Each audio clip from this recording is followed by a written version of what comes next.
பாஜகவுடன் சசிகலா கூட்டணி, அதிமுகவில் நடைபெறப்போகும் அதிரடி திருப்பம்.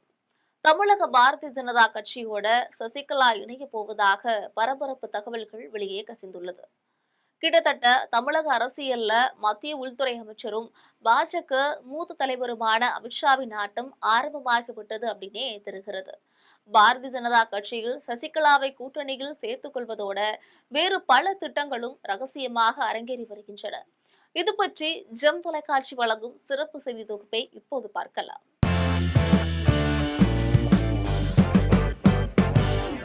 வரக்கூடிய 2026ஆம் ஆண்டு சட்டமன்ற தேர்தலுக்கு இன்னும் 100 நாட்களே இருக்கக்கூடிய இந்த நிலையில அனைத்து கட்சிகளும் தேர்தல் பணிகள்ல இறுதிக்கட்ட வேகத்தை எட்டிருக்கிறார்கள்.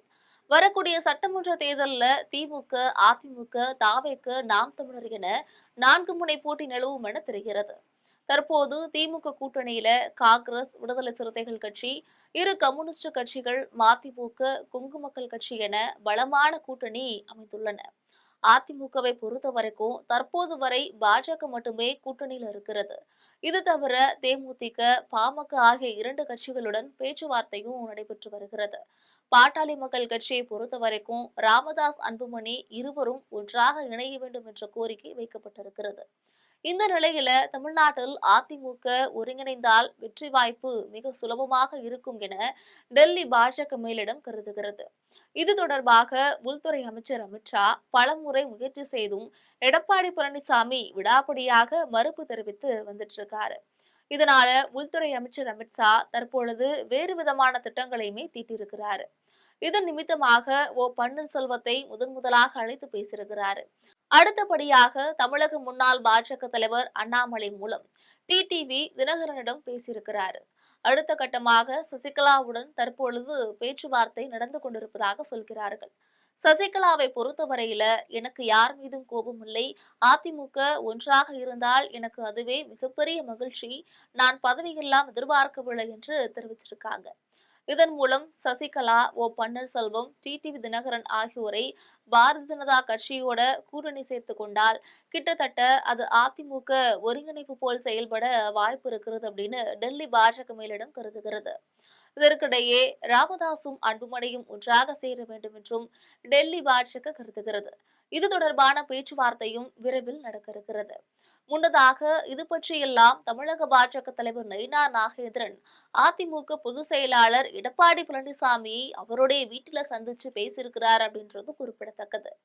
அதிமுகவை பொறுத்தவரையில தேமுதிக, பாமக, ஜான் பாண்டியன், டாக்டர் கிருஷ்ணசாமி கட்சி, பாரிவேந்தர் கட்சி என பல கட்சிகளுடன் கூட்டணி பேச்சுவார்த்தைகள் திரைமறைவில் நடைபெற்று வருகின்றன. இதற்கிடையே நாம் தமிழர் காளியம்மாளும் புதிய அமைப்பு ஒன்றை தொடங்கி பாரதிய ஜனதா கட்சி கூட்டணியில இணையலாம் என தெரிகிறது. பன்னீர்செல்வத்தை பொறுத்தவரையில அதிமுக ஒருங்கிணைப்பு போராட்ட குழு அப்படின்ற ஒரு அமைப்பை ரத்து செய்துவிட்டு புதிய அமைப்பு ஒன்றை எம்ஜிஆர் பெயர்ல தொடங்கி பாரதிய ஜனதா கட்சியில கூட்டணி வைக்க திட்டமிட்டு இருப்பதாகவும் தெரிகிறது. பாரதிய ஜனதா கட்சியில் எனக்குரிய மரியாதை தரப்பட்டால் தாராளமாக நான் பாஜகவுடன் இணைந்து பணி செய்யலாம் அப்படின்னும் டிடிவி தினகரன் தெரிவித்திருப்பதாக தெரிகிறது. தற்பொழுது இறுதிக்கட்டமாக சசிகலாவும் பாஜக மூலம் ஒன்றிணைவதால் அதிமுக ஒருங்கிணைப்பு என்ற விவகாரத்துக்கு முற்றுப்புள்ளி வைக்கலாம் என தெரிகிறது. இதற்கிடையே இத்தகைய கூட்டணிகள் சேர்வதால் பாரதிய ஜனதா கட்சிக்கு 60 தொகுதிகளை ஒதுக்க வேண்டும் அப்படின்னு தற்போது புதிய கோரிக்கையை டெல்லி பாஜக மேலிடம் வைத்திருக்கிறது. 60 தொகுதிகள் தரப்பட்டால் அதில் பாஜக 50 தொகுதிகளில் போட்டியிடும். மீத தொகுதிகளை பன்னீர்செல்வம், டிடிவி தினகரன், சசிகலா, காளியம்மாள் ஆகியோருக்கு பிரித்து தரப்படும் அப்படின்னு தெரிகிறது. எடப்பாடி பழனிசாமியை பொறுத்தவரையில இதற்கெல்லாம் ஒத்துவராமல் மேலும் பிடிவாதம் செய்தால் ஏன் அதிமுக கூட்டணியை விட்டு விலகக்கூடாது.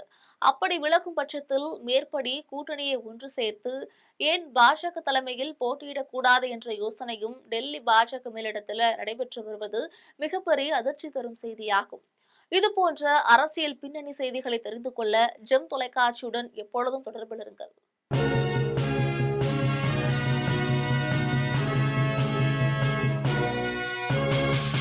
உடனுக்குடன் அப்டேட் தெரிந்து கொள்ள ஜெம் டிவி தமிழ் ஆப்பை இன்ஸ்டால் செய்யவும்.